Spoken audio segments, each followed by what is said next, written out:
Good evening and many thanks for joining us live on QTV. You are watching QTV News and I am Ajibintu Drame. In tonight's top stories. The governor of the Central Bank of the Gambia has clarified the bank's recent policy decision to prohibit commercial banks from permitting the withdrawal of cash in foreign currencies and to limit transactions to the Gambian dalasi. The British High Commission in the Gambia yesterday hosted a colorful Platinum Jubilee celebration, marking 70 years since Queen Elizabeth II came to the throne. Banjul City Council, in partnership with the UNDP, on Thursday launched the BCC Smart Cities pilot project to improve municipal revenue collection and provide good quality urban services. As part of his nationwide tour of security installations, the Inspector General of Police, Abdoulaye Sanyang, has visited several places in the North Bank region. And in business news, Tunkara Plaza, a multi-million-dollar shopping center, has opened on Bundung Serakunda Highway in the Kanifing municipality. Those were our main headlines. Now the news in detail.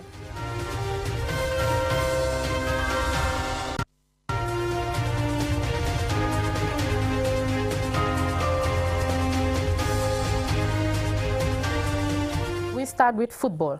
Gambia Scorpions got their AFCON qualification off to a winning start with their first qualifying match in Chess, Senegal against South Sudan. And Suman Esunyasi spoke to our colleague Momudu Gajaga, who saw the action. Here is the report. Gajaga, you traveled to Chess in Senegal where you witnessed the Gambia take on South Sudan in this very important AFCON qualifier for Ivory Coast 2023. How was the build-up to the game? Well, so the game kicked off very well for the Gambia. They kept a lot of possession, I would say, at least for the first half. They had 60% of possession. And, it was rewarded late in the first half when it was raised at 3 minutes of added time. So in the last minute of that 3 minutes, Musa Barrow cut through, running up front, and then, laying a pass for Abdoulaye Diallo to finish. It was an easy finish, which rolls inside the back of the net, 1-0 Gambia. And that happens to be the only score of the game. But prior to that, in just the first 2 minutes, Hassan Cisse should have hit the back of the net. He could not just connect to a pass, which he was late to. And also, midway into the game, Gambia had another opportunity. This time it's Ibrahim Dabo that should have scored, but misses the opportunity.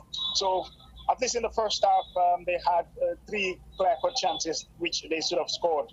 Gambia won, South Sudan 0. It ended in this group qualifier for AFCON 2023 Ivory Coast here in Chess at the Lat Stadium. Guys, the last time the fans got to watch the team play live was when the team qualified to the AFCON that was played, in Cameroon. Well, what is the reaction of the fans? So just on the background, if you can listen very carefully, you will hear the fans celebrating. It has been an electric atmosphere. I've not seen Gambia supporters do this kind of thing when it comes to the national team for a very long time. Usually it's the Scorpions fans club who will have the energy, will be drumming, will be singing. But today, every section of the stadium throughout the game, they were cheering up the boys, whenever they're in possession of the ball, even if they miss the ball, even if certain players make mistakes, they will still cheer them up. They've given them that fire, that energy, and it's the vuvuzelas that is making the noise in the stadium. So just quickly, before we take a leave of you, how significant is this win for the Gambia, and when is the team playing again?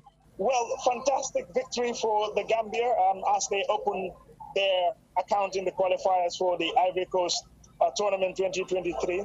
They will be playing against Congo Brazzaville next, somewhere next week, and also they will be playing in September against Mali, and as well as they will be playing against South Sudan also twice. All right, thank you, my colleague there, Momudu Gajaga, and wishing you a safe journey back home. Fantastic victory indeed. Moving on, the governor of the Central Bank of the Gambia has clarified the bank's recent policy decision prohibiting commercial banks from permitting the withdrawal of cash in foreign currencies and limit transactions to the withdrawal of cash in foreign currencies. He says part of the rationale is to prevent dollarization of the Gambia's economy and further increase inflation. Mobdula Michoy reports. In a letter to commercial banks last month, the central bank advised all commercial banks to stop paying out foreign currency withdrawals in foreign currency. The bank governor, Boaz Saidi, shed light on the policy decision, which he says is informed by market intelligence. We've realized that there has been certain unusual movements in the exchange rate. It became very volatile, and it's not due to policy or other policy slippages or external shocks. It's due mainly to activities of economic agents in the Gambia. Some go after arbitrage for arbitrage opportunities, meaning you have a foreign currency, you withdraw it, go somewhere where you can get a better rate, more money, and then come back and do the same business to get more money and be rich. The central bank governor explains the negative implications this can pose to the Gambia's economy, with a trickle-down effect on the country's population. The implication of those kind of activities is that it leads to inflation, because when inflation is high, the dalasi is no more attractive. Businesses and individuals will start now substituting dalasi and dalasi-denominated assets, reducing that in their portfolio, and go for foreign currency and foreign currency-denominated assets, among which is this foreign currency deposit.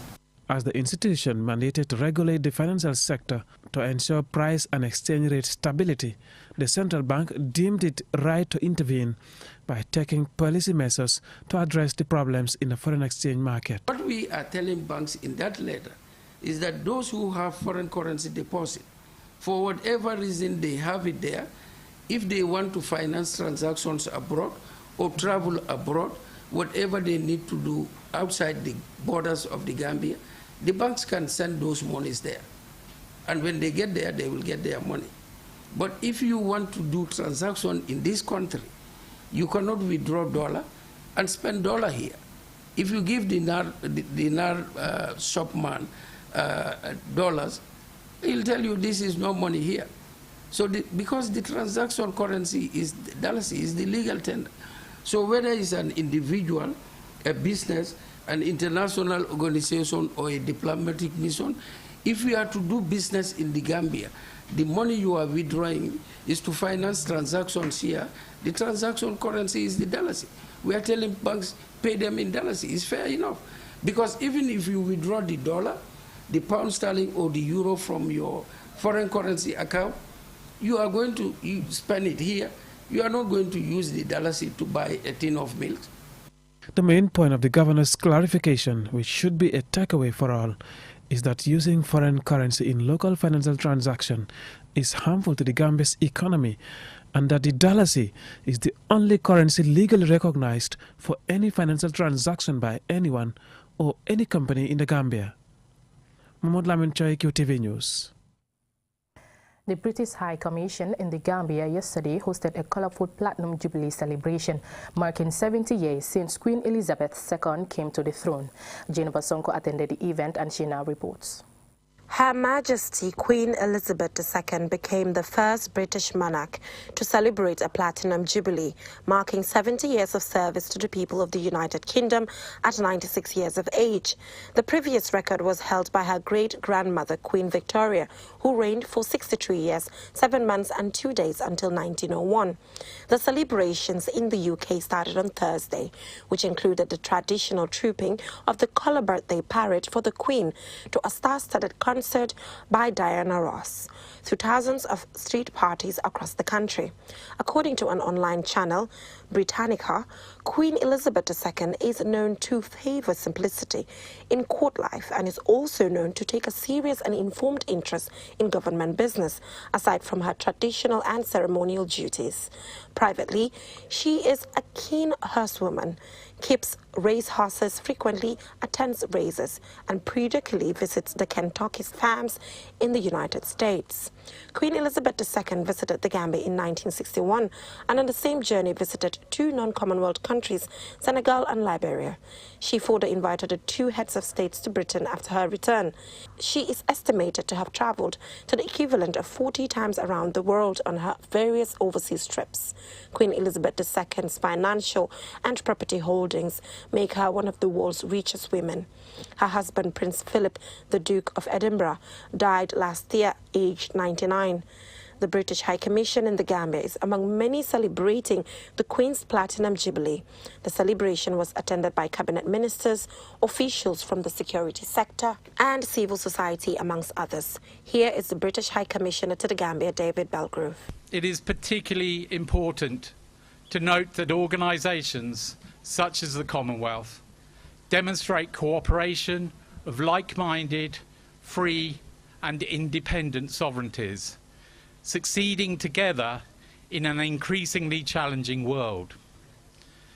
Building on shared values of decency and democracy, but also our shared history and the efforts of our forefathers, even if at times some of it was difficult. As we face the many threats and challenges today, it is all the more important we embrace that spirit of friendship. On behalf of the Minister of Foreign Affairs, the Minister of Fisheries, Water Resources and National Assembly, Martus Musa Dramé, highlighted the long-standing positive relationship between the Gambia and Britain. Since attainment of independence in 1965, the Gambia has received technical support in all sectors from the British government to ensure her total development and maturity as nationhood. Technical support has continued unabated and has survived a stormy 22 years of the former regime. This is an undisputable indication of the mutual determination to preserve and nurture our bilateral relationship.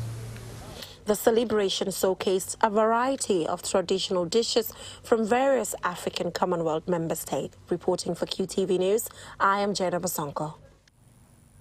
To improve municipal revenue collection and generate more finance to provide good quality urban services, Banjul City Council, in partnership with the UNDP, launched the BCC Smart Cities Pilot Project on Thursday. QTV's Ansumana Isonyase reports. In her launch statement, the Mayor of Banjul, Rohim Aliglo, thanked the UNDP for supporting the Council in its drive to ensure sustainable development as enshrined in the UN Sustainable Development Goals Agenda 11. And while underscoring the importance of this project, especially in maximizing revenue collection through technology, she called on residents, especially vendors, to take ownership of the project.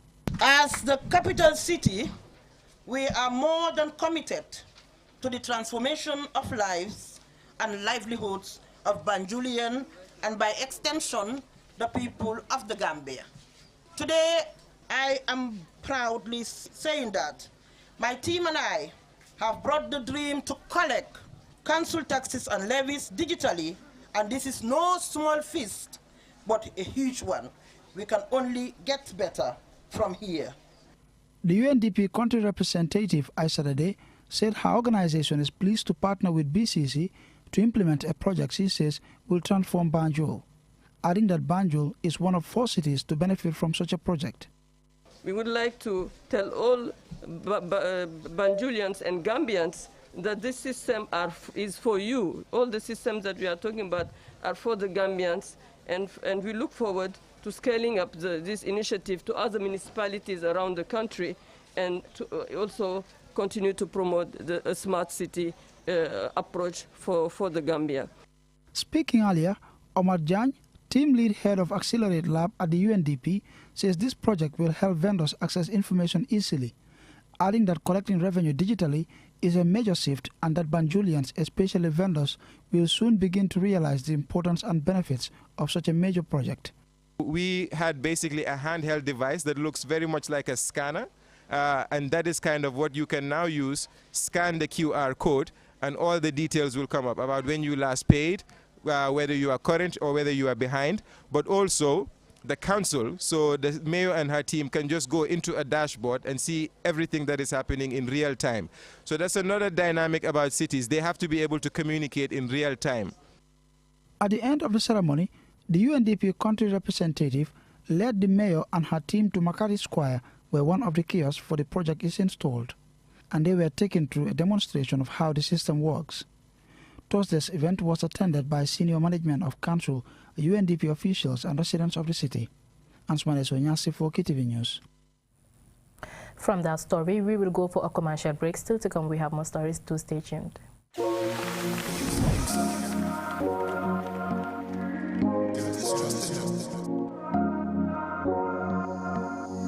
As the fastest growing GSM company in the Gambia, QCell has the widest 4G plus coverage in the country, 3 times faster internet speed than our competitors. So switch now and dial *335# and enjoy what true 4G feels like. QCell, Gambia's trusted network.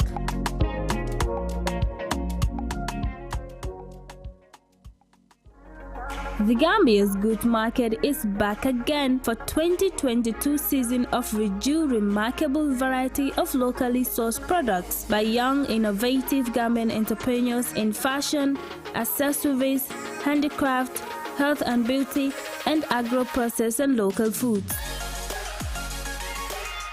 To see innovative and creativity at work, visit the Gambia's Goods Market every first Saturday of every month at the GT Bank Senegambia branch premises, starting from April 2022 to August 2022 from 11 a.m. to 6 p.m. to own any number of quality and standard products at reasonable prices. This year's monthly market will highlight an additional display of skills and raw talent, providing entertainment and demonstrative art, featuring cultural and modern dances, drumming, hairdressing, photography display, as well as live mind-blowing paintings.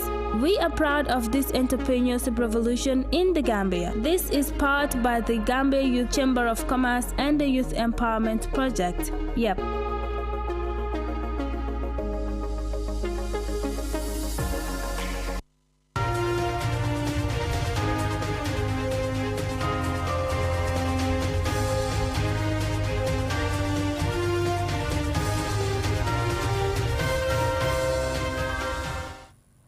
Welcome back. Now, as part of his nationwide tour of security installations, the Inspector General of Police, Abdoulaye Sanyang, visited Farafenni, Kir Ayub and Ilyasa in the North Bank region on Tuesday. This report by Don Williams is narrated by Churchill Balde. At the Farafenni barracks, the IGP held his first meeting with the 2nd Infantry Battalion, chaired by Lieutenant Colonel Ibrahim Akrubali, the commanding officer who hailed the police and other security forces for their cooperation and collaboration with the Army in keeping the country safe. Addressing officers, the IGP urged officers to always put the country first.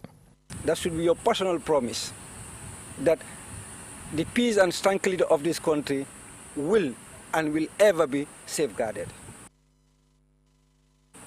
Because as far as I'm concerned, we are all security services, and then our roles, we have different mandates, yes, but the objective is the same. But if you think it's the responsibility of the police, or these people think it's the responsibility of the SIS, if the responsibility of the other security services, no, it's our responsibility. It has to be concerted effort for us to be able to maintain peace in this country.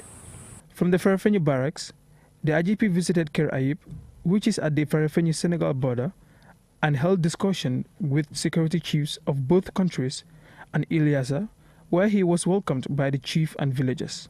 Bakari Jame, the acting chief on behalf of the community, expressed security concerns in the area and urged the IGP to help solve them. Our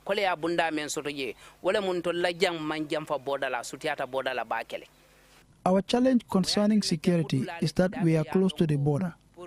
That is why we need security officers in this area. When the police station was here, most of our challenges about security were solved.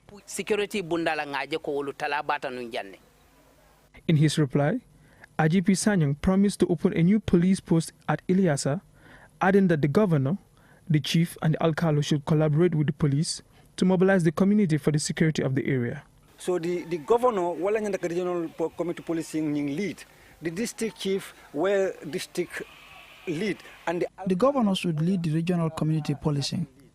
The district chiefs leads the district, and the alcalde should lead the villages. That will involve everyone, because the police cannot do it alone. I want to see the place you have allocated for a police station, and I can promise you that the police will be deployed here immediately. Immediately, police will be mulana areas. The IGP also visited the Farafenni police station and held fruitful talks with his subordinates about their challenges and how to address them. For QTV News, I am Churchill Balle. Two young Gambians with backgrounds in business and technology have collaborated to promote art by establishing an art gallery in the Gambia. One of the pair, who is an art collector, invested and collected various artworks in the U.S. over a decade, which are now valued at an estimated $10 million, and the oldest piece dates back more than 2 centuries. Mobdula Minchoy visited the gallery, and this is his report. Two young Gambians, one a biochemist and businessman, and the other a software engineer, are collaborating to promote artworks in the Gambia. Although they are from different professions, they cross paths in the field of art and have been motivated to give a boost to this seemingly weak industry in the Gambia. Modulamin Sanyang is an art collector as a pastime, while Abdullah Conte is a painter. Conte is the founder of this art gallery, launched in March this year, and has partnered with Modulamin Sanyang since then. What we ideally, in an ideal circumstance, what we really want is not only art as painting, but you want to look at the film industry. We want to promote that. We want to promote contemporary dances, drama, photographers, all forms of art. What is unique and a common factor in both their stories is their long-time passion for their respective specializations in the field of art, from an early age, painting and collecting artworks. At least 30% of the artworks displayed in this gallery are from the collections Modulamin Sanyang collected over a decade while he was in the U.S. His love for art inspired him to invest and collect so many artworks in the U.S., some of which are by world-renowned artists. For him, art is more than a way of life. And I hadn't really sat there and did the math as far as cumulative how much everything was going to be, but it has to be, converting it to dollars, has to be at least, you know, 5 to 10 million, how much I spent in buying the art. Abdullah Conte occasionally paints, and his first exhibition was when he established the gallery, where his artworks are also displayed. Most of his paintings try to create the impressions of a positive and progressive Gambia. You have the warrior, the fisherman, and the farmer. And it's more of a testimony to strength and inspiration to anybody looking at the piece to kind of stand firm in the essentials, such as farming, fishing. Olimid Mike is a Nigerian painter in the Gambia who is visiting the gallery where, like other visitors, he is touched and inspired by the artworks, especially landscapes. These are examples of his works, some of which he plans to display in this gallery. So I will not deceive you. This is a very good reminder, to me that I am sleeping, I should wake again and extend my innovation beyond abstract art and African figures. Most of the artworks displayed in the gallery look like masterpieces, some of them very old and expensive. The oldest and most expensive piece is this old Chinese imperial table. On the table there is a design of a dragon that has 5 claws. Such a dragon is associated with the then Chinese royal family. It is reported that only the Chinese royal family was allowed to own material bearing the image of the dragon. It is also narrated that using or putting on material bearing the dragon with 5 claws was an offense to the royal family, and one could be killed as a punishment. Appraisal from experts estimate the table to be over 200 years old. It is one of the art collections by Modulamin Sanyang, which cost nearly $700,000. The exhibition will be on for a month. Mohamed Lamin Choi, QTV News. Now onto some business news.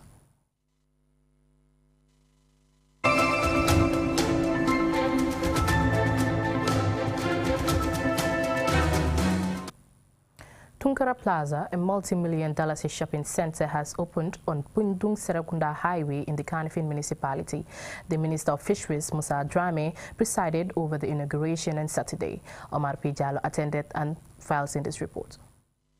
The $50 million modern facility has officially opened its doors for business and is expected to enhance economic growth and create employment, especially for youth. It is an ultra-modern state-of-the-art facility with 60 shops, owned by Haji Tunkara, a Gambian businessman who's been based in Angola since 1998. Musa Drame, the Minister of Fisheries, Water Resources and National Assembly Matters, said the plaza will boost trade and create employment. He called on Gambians in the diaspora to invest in the country to contribute to the country's economic growth. It is important for Gambians abroad who have been endowed with wealth to come back home and invest in this country and in this form. The first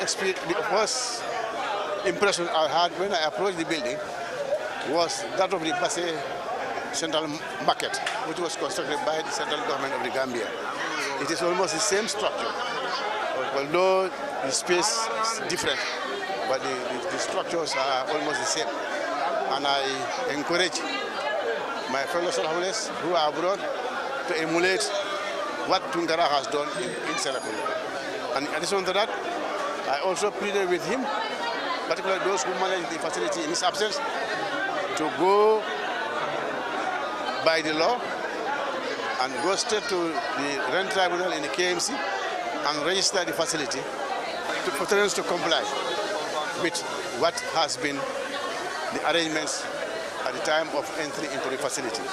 Bileji Tunkara, the minority leader at the National Assembly, disclosed that the proprietor is known for striving to serve fellow human beings through investing in infrastructure and creating employment, especially for youth.